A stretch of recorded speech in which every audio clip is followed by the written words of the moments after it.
All right, we mentioned a little bit some of the heroes that annoy us and things like that. And the hero that annoys the most people, I think the consensus is either Tracer, but I love Tracer. So it's definitely Bastion over there. Yep. Destin Legary Destin, loves like, Bastion. the monster that he is, only plays Bastion. Are you serious? Yeah, he actually plays. loves. Yeah, He yeah. actually Surprisingly. loves Bastion, and not just because he's effective, because the character's effective, but he disagree. he seems to love the character. I've talked to him about it. He seems to just love the character design. He thinks it's a cool idea. Yeah, so Destin's a monster.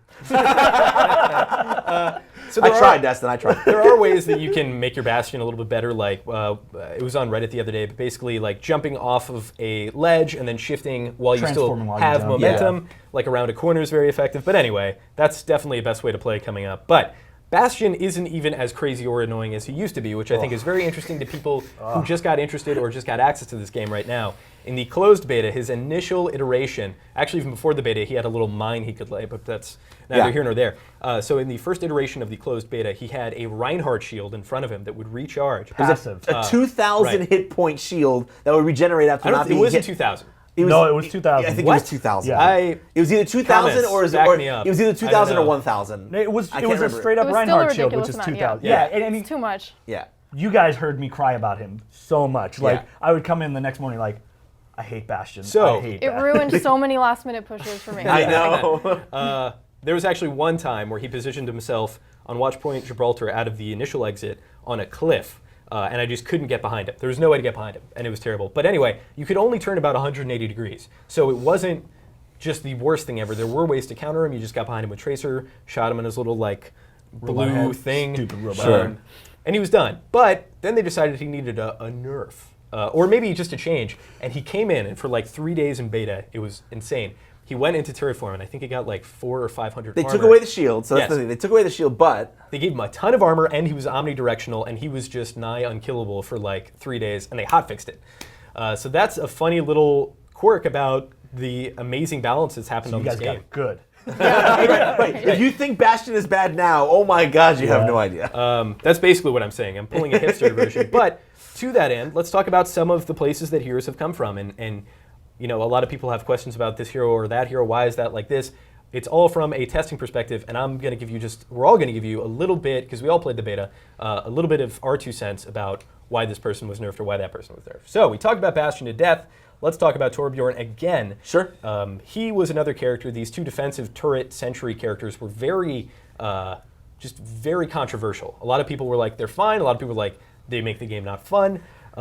But Torbjorn is, in his initial iteration, a lot like an engineer from Team Fortress 2, needed scrap to build his turret, but he could upgrade it All to the way to rank 3. 3. Yeah. if he had enough So scrap. he could build the turret for free, but he needed scrap to upgrade it to level 2 and then to level 3 afterwards. It didn't take scrap to repair the turret though. So here's the problem what I like about the way they changed it, when they said they were going to change him, I was like, oh no, they're going to nerf the hell out of him and make him unplayable, which I didn't want because I thought he was a neat character. But what they did with him was they made it so that upgrading his turret doesn't cost any scrap, but that he can't go to level 3. So that keeps it from getting his turret from getting out of hand. But the nice thing that it does is it means that instead of having to think to yourself, I have all this scrap. Should I use it to make my turret a godless killing machine? Or should I use it to help my team? No, now scrap can only be used to help your team. So now Torbjorn doesn't have to make the choice, do I want to go all in on my turret or do I want to help my team? Now Torbjorn is free to, I can build my turret, it can get reasonably powerful, but the only reason for me to collect scrap and the main reason scrap exists is to keep my team alive and keep them healthy. And I like that. just for clarity, the level 3 turret is the one with the rockets on top that when he uses his Molten Core ultimate, he gets. Chloe, you don't, or to my knowledge, have never played Torbjorn. You only play against him. Is he just an annoyance to you? How do you perceive that character? I don't know. I mean, you can't complain too much about the stationary, like his turrets and Bastion sentry mode or whatever. Like it's fine to deal with, especially as Junkrat. Like it's a pretty good counter to Torbjorn. So I usually don't have too much of a problem with him.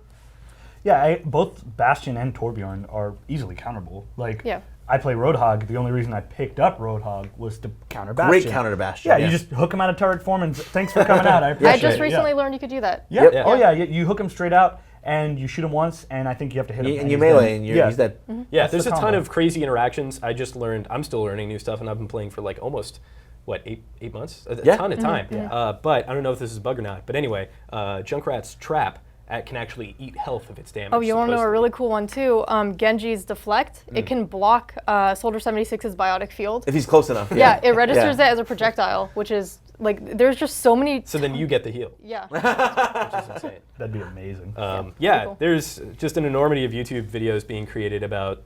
We did like an attempt at a MythBusters series, which was quickly snagged by YouTube. They were like, no, you can't do this, but we can.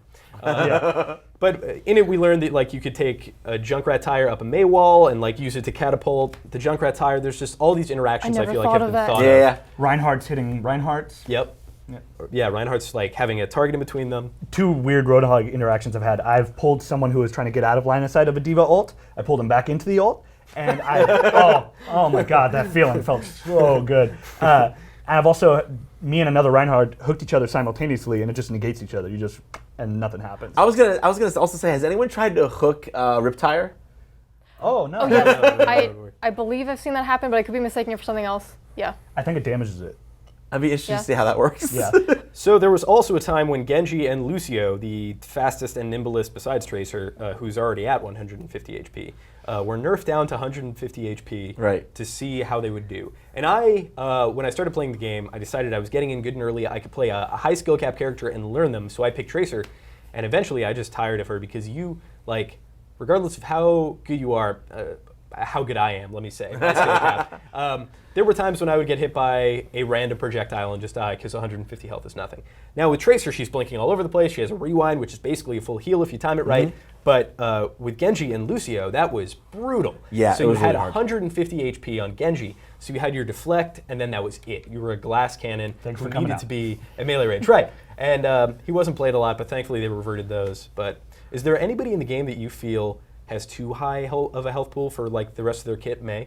I think I think May is so. I think What's actually she at? What is her health? 250. 250. So Okay. she's 250. So what I think is interesting about May is that at least the problem I always have with her is that one-on-one she beats everyone but Roadhog and McCree, and Roadhog only if Unless you're real good. Right. Unless you're real good. Exactly. Right. So the problem there though is that like from the time she starts slowing you, you have very little time to kill her or get out. So, and for a lot of characters, getting out's not an option. Exactly. So it's just a matter of killing her. I think if you brought her health down from 250 to 200, that might make it so that characters like Reaper, who are supposed to be dominant up-close fighters, could definitely have a good shot at killing her before she freezes them and kills them. Or even just bringing her down enough that she suddenly, the player will realize, like, okay, well, I need to get out of this, maybe. Out, I have to get out. Right, exactly. Not a priority to freeze them anymore. Yeah. Like, McCree could snipe. There was no or minimal damage fall off. Yeah. That was ridiculous. Yeah. I will admit that as a McCree fan. It reminded me of the R8 revolver they added to Counter-Strike Go. Oh, that God, pissed everyone that thing. off. Yeah. It was just, do you remember that? Like, it's just too much. So. And then finally, Widowmaker's 100% charge shot did 170 damage. This is a factoid you provided me with. Yeah. So when she was buffed by Mercy, she could one shot center mass a significant amount of the cast. Yeah, pretty much any attacker except for Reaper and most of the cast.